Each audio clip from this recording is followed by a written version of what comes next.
Hello, Mark. I'm Yuki. I'm a freshman in NCUE. My student number is S0441042. Today, my topic is Your body language shapes who you are. So I want to start by offering you a free, no-tag life hack, and all it requires of you is this: that you change your posture for 2 minutes. But before I give it away, I want to ask you to right now do a little audit of your body and what you are doing with your body. So, how many of you are sort of making yourself smaller? Maybe you're hunching, crossing your legs, maybe wrapping your ankles. Sometimes we hold onto our arms like this. Sometimes we spread out. I see you, so I want you to pay attention to what you are doing right now. We are going to come back to that in a few minutes, and I'm hoping that if you learn to tweak this a little bit, it could significantly change the way your life unfolds. So, we are really fascinated with body language, and we are particularly interested in other people's body language. We are interested in, an awkward interaction, or a smile, or a contemptuous glance, or maybe a very awkward wink, or maybe even something like a handshake. Here they are arriving at number 10. This lucky policeman gets to shake hands with the President of the United States. Here comes the Prime Minister. No. So a handshake or lack of a handshake can have us talking for weeks and weeks and weeks. Even the BBC and the New York Times. So obviously, when we think about nonverbal behavior or body language, but we call it nonverbals as social scientists. It's language. So we think about communication. When we think about communication, we think about interactions. So what is your body language communicating to me? What's my communicating to you? And there's a lot of reason to believe that this is a valid way to look at this. So social scientists have spent a lot of time looking at the effects of your body language or other people's body language on judgments, and we make sweeping judgments and inference from body language. And those judgments can predict really meaningful life outcomes, like who we hire or promote, who we ask out on a date. For example, nailing empathy. A researcher at Tufts University shows that when people watch 30-second soundless clips of real physician-patient interactions, their judgments of the physician's niceness predict whether or not the physician will be sued. So it doesn't have to do so much with whether or not the physician was incompetent, but do we like that person and how they interact? Even more dramatic, Alice Todoro at Princeton has shown us that judgments of political candidates face is in just 1 second predict 70% of U.S. Senate and gubernatorial race outcomes. And even, let's go digital, emoticons used well in online negotiations can lead to you claim more value from the negotiation if you use them poorly. Bad idea, right? So when we think of nonverbals, we think of how we judge others, how they judge us, and what the outcomes are. We tend to forget, though, the other audience that's influenced by our nonverbals, and that's ourselves. We are also influenced by our nonverbals, our thoughts and our feelings and our physiology. So what nonverbals am I talking about? I'm a social psychologist. I study prejudice and I teach at a competitive business school, so it was inevitable that I would become interested in power dynamics. I became especially interested in nonverbal expressions of power and dominance. And what are nonverbal expressions of power and dominance? Well, this is what they are. So in the animal kingdom, they are about expanding. So you make yourself big, you stretch out, you take out space. You are basically opening up. It's about opening up. And this is true across the animal kingdom. It's not just limited to primates. And humans do the same thing. So they do this both when they have power sort of genetically, but also when they are feeling powerful in the moment. And this one is especially interesting because it really shows us how universal and all these expressions of power are. This expression, which is known as pride, Jessica Tracy has studied. She shows that people who are born with sight and people who are congenitally blind to this when they win at a physical competition. So when they cross the finish line and they won, it doesn't matter if they've never seen anyone do it, they do it. So the arms up in the V and chin is slightly lifted. What do we do when we feel powerless? We do exactly the opposite. We close up. We wrap ourselves up. We make ourselves small. We don't want to bump into the person next to us. So again, both animals and humans do the same thing. And this is what happens when you put together high and low power. So what we tend to do when it comes to power is that we complement the others' nonverbals. So if someone is being really powerful with us, we tend to make ourselves smaller. We don't mirror them. We do the opposite of them. So I'm watching this behavior in the classroom. And what do I notice? I notice that MBA students really exhibit the full range of power nonverbals.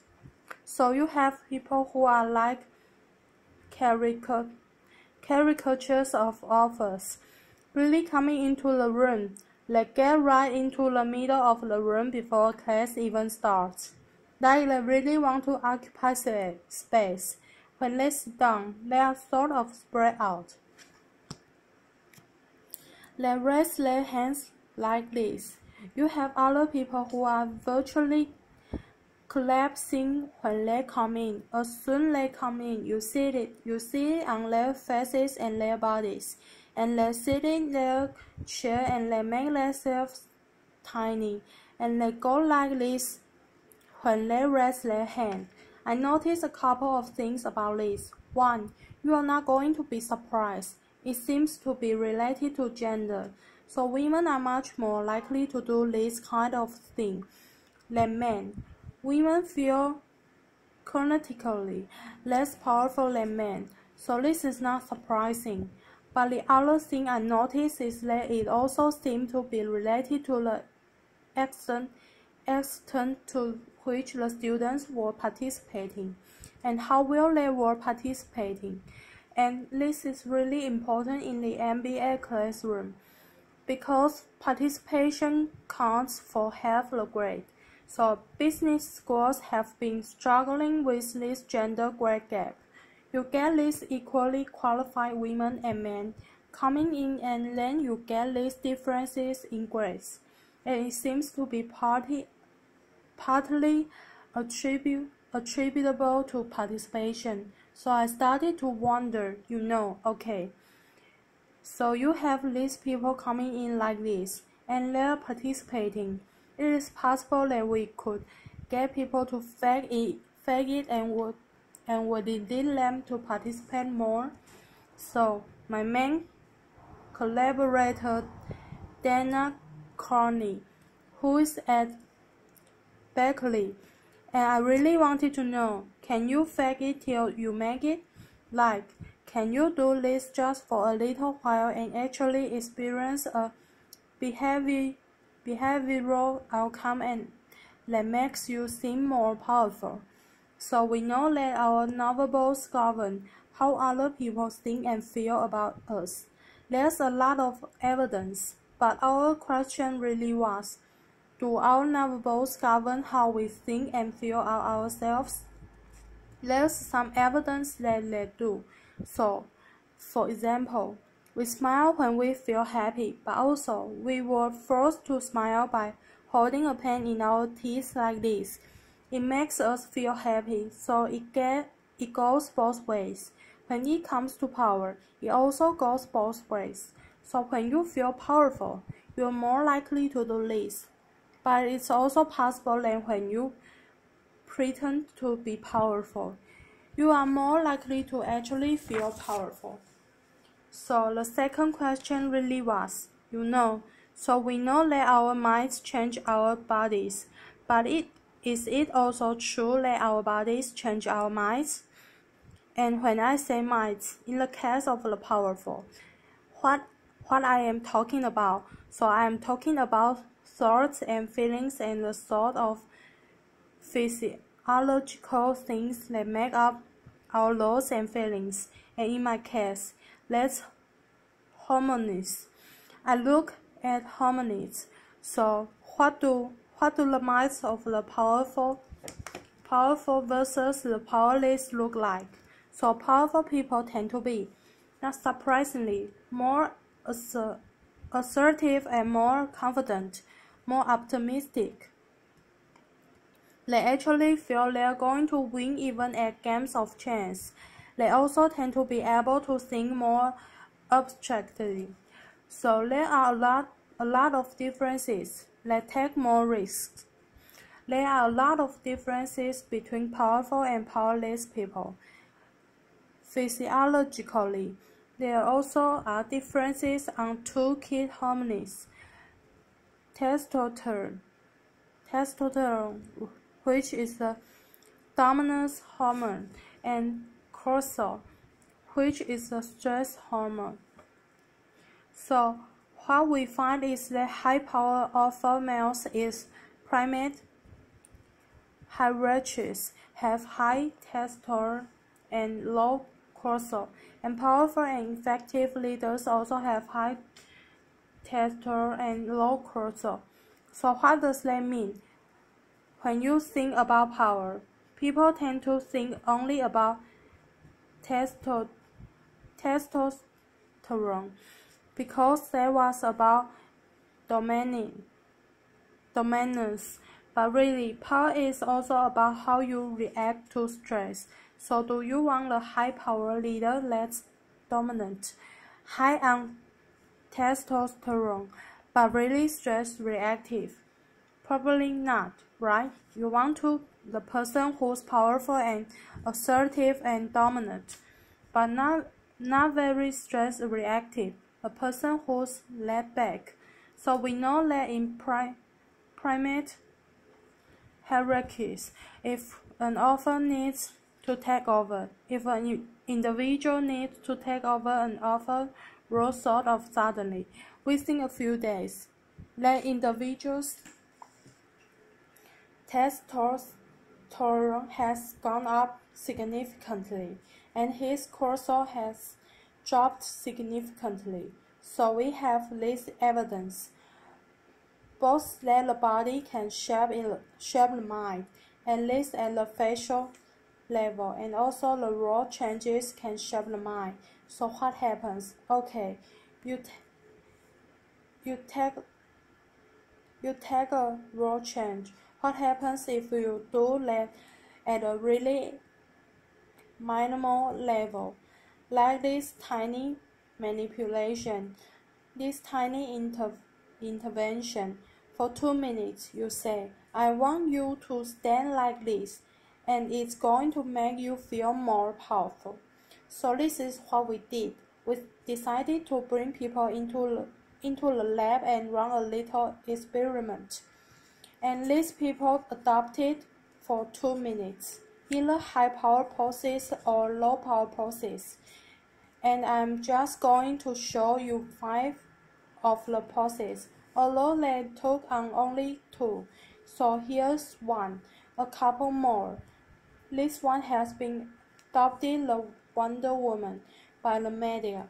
Here are a couple more, so you can be standing or you can be sitting. And here are the low power poses, so you are folding up. You are making yourself small. This one is very low power. When you are touching your neck, you're really protecting yourself. So this is what happens. They come in, they spit it into a vial. For 2 minutes, we say, you need to do this or this. They don't look at pictures of the poses. We don't want to prime them with a concept of power. We want them to be feeling power. So 2 minutes they do this. We then ask them, how powerful do you feel? On a series of items, and then we give them an opportunity to gamble, and then we take another saliva sample. That's the whole experiment. So this is what we find. Risk tolerance, which is the gambling. We find that when you are in the high power pose condition, 86% of you will gamble.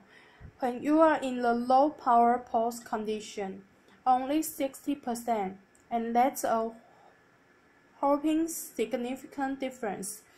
Here's what we find to testosterone. From their baseline when they come in, high power people experience about a 20% increase, and low power people experience about a 10% decrease. So again, 2 minutes, and you get these changes. Here is what you get on cursor. High power people experience about a 25% decrease, and the low power people experience about a 15% increase. So 2 minutes lead to these hormonal changes that configure your brain to basically be either assertive, confident and comfortable, or really stress reactive and feeling sort of shut down. And we've all had the feeling, right? So it seems that our novels to govern how we think and feel about ourselves. So it's not just others, but it's also ourselves. Also, our bodies change our minds. But the next question of the course is, can power posing up for a few minutes really change your life in meaningful ways? This is in the lab.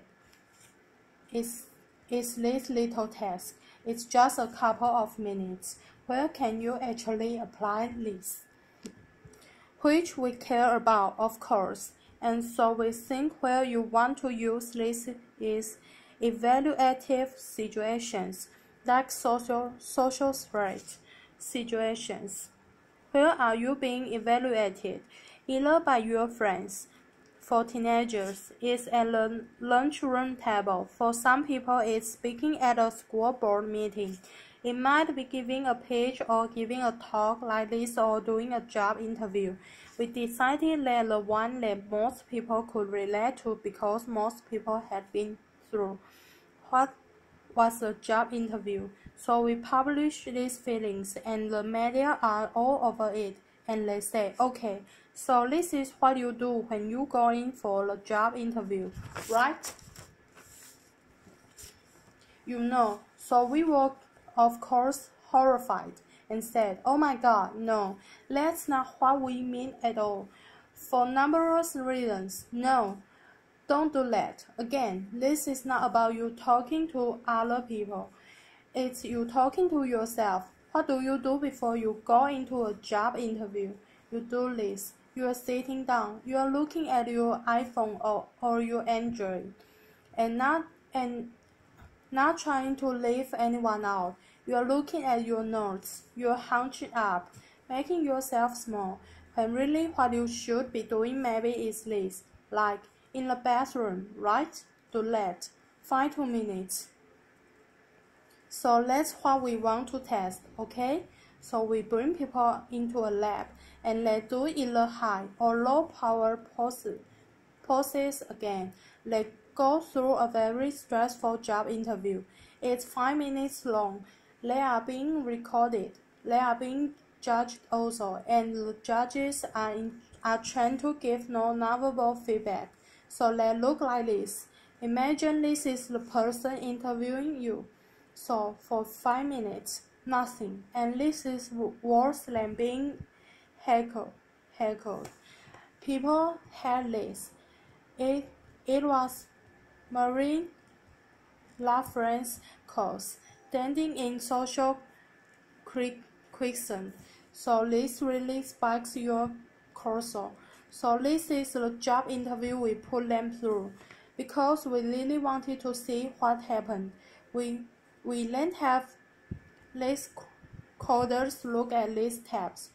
4 of them, they are blind to the hypothesis. They are blind to the conditions. They have no idea who's been posting in what post, and they end up looking at these sets of tabs. And they say, we want to hire these people, all the high-power posters. We don't want to hire these people. We also evaluate these people much more positively overall. But what's driving it? It's not about the content of the speech. It's about the principles that they are bringing to the speech. Because we read them on these variables related to competence, like how well structured is the speech, how good is it, what are their qualifications. No effect on those things. This is what affected. These kinds of things, people are bringing their true selves. Basically, they are bringing themselves. They are bringing their ideas, but as themselves, with no residue over them. So this is what's driving the effect, or mediating the effect. So when I tell people about this, let our bodies change our minds, and our minds can change our behavior, and our behavior can change our outcomes. They say to me, it feels fake, right? So I said, fake it till you make it. It's not me. I don't want to get there and then still feel like a fraud. I don't want to feel like an imposter.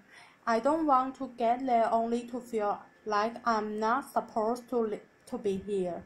And that really resonated with me, because I want to tell you a little story about being an imposter and feeling like I'm not supposed to be here. When I was 19, I was a really bad car accident. I was thrown out of a car, rolled several times. I was thrown from the car, and I woke up in a head injury rehab ward, and I had been withdrawn from college, and I learned that my IQ had dropped by 2 standard deviations, which was very traumatic. I knew my IQ because I had identified with being smart, and I had been called gifted as a child. So I'm taken out of college. I keep trying to go back. They say, you are not going to finish college, just There are other things for you to do, but that's not going to work out for you. So I really struggled with this, and I have to say, having your identity taken from you, your core identity, and for me, it was being smart, having that taken from you. There's nothing that leaves you feeling more powerless than that. So I felt entirely powerless. I worked and worked, and I got lucky and worked, and got lucky and worked.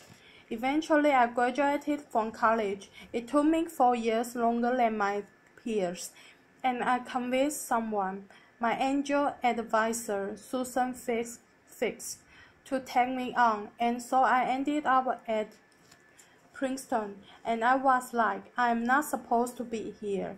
I am an imposter. And the night before my first year talk, and the first year talk at Princeton is a 20 minutes talk to 20 people. That's it. I was so afraid of being found out the next day that I called her and said, I'm quitting. She was like, you are not quitting because I took gamble on you, and you are staying. You are going to stay, and this is what you are going to do. You are going to fake it. You are going to do every talk and that you ever get asked to do. You are just going to do it and do it. Even if you are terrified and just paralyzed and having an out-of-body experience, until you have this moment where you say, oh my gosh, I'm doing it, like I have become this. I'm actually doing this. So that's what I did. 5 years in grad school, a few years, I'm at Northwestern. I moved to Harvard. I'm at Harvard. I'm not really thinking about it anymore, but for a long time I have been thinking, not supposed to be here. So at the end of my first year at Harvard, a student who had not taught in class the entire semester, who I had said, look, you've got participate or else you're going to fail, came into my office. I really didn't know her at all. She came in totally defeated, and she said, I'm not supposed to be here. And that was the moment for me, because two things happened. One was that I realized, oh my gosh, I don't feel like that anymore. I don't feel that anymore, but she does. And I get that feeling. And the second was, what is supposed to be here? Like, she can fake it. She can become it. So I was like, yes, you are. You are supposed to be here. And tomorrow you are going to fake it. You are going to make yourself powerful, and and you are going to go into the classroom, and you are going to give the best comment ever, And she gave the best comment ever, and people turned around and were like, oh my God, I didn't even notice her sitting there. She comes back to me months later, and I realized that she had not just faked it till she made it. She had actually faked it till she became it. So she had changed, and so I wanted to say to you, don't fake it till you make it. Fake it till you become it. Do it enough until you actually become it and internalize. The last thing I'm going to leave you with is this. Tiny tweaks and lead to big changes. So this is 2 minutes, 2 minutes, 2 minutes, 2 minutes. Before you go into the next stressful evaluative situation for 2 minutes, try doing this in the elevator, in the bathroom stall, at your desk behind closed doors. That's what you want to do. Configure your brain to cope the best in that situation. Get your testosterone up. Get your cortisol down. Don't leave that situation feel like, oh, I didn't show them who I am. Leave that situation feel like, I really feel like I got to say who I am and show who I am. So I want to ask you first, both to try power posing, and also I want to ask you to share the science. Because this is simple, I don't have ego involved in this. Give it away, share it with people, because the people who can use it the most are the ones with no resources and no technology and no status and no power. Give it to them because they can do it in private.